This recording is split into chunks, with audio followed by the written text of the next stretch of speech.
Ek het die Here gesien. Dit is die grootste woorde wat enige iemand ooit kan sê.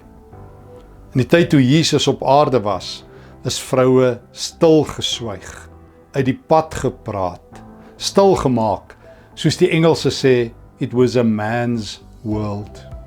En toe laat Jesus 'n klompie vroue in sy groter disipelkring toe.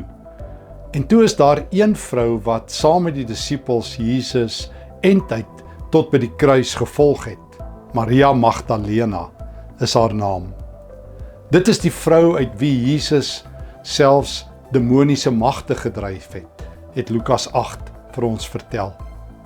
En nou is Jesus in die graf na die kruisiging. En op die Sondag is dit sy volgens Johannes 20 en Petrus wat na die graf toe hardloop. En sy vind 'n tuinier by die graf. Althans so dink sy.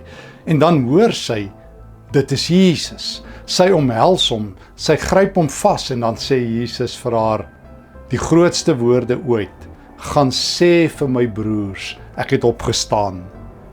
Die eerste gestuurde, die eerste apostel vir die apostels, is hierdie stil geswygde vrou. En dan gaan Maria met die kerugma, die verkondiging, die evangelium, die goeie nuus. Dan gaan sy na die disippels toe met die woorde, ek het die Here gesien.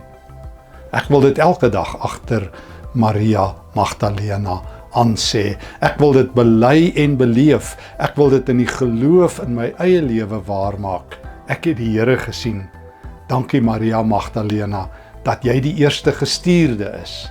Dankie dat ek en jy, wat vandag lewe, hierdie boodskap verder mag dra. Die Here het opgestaan en hy leef.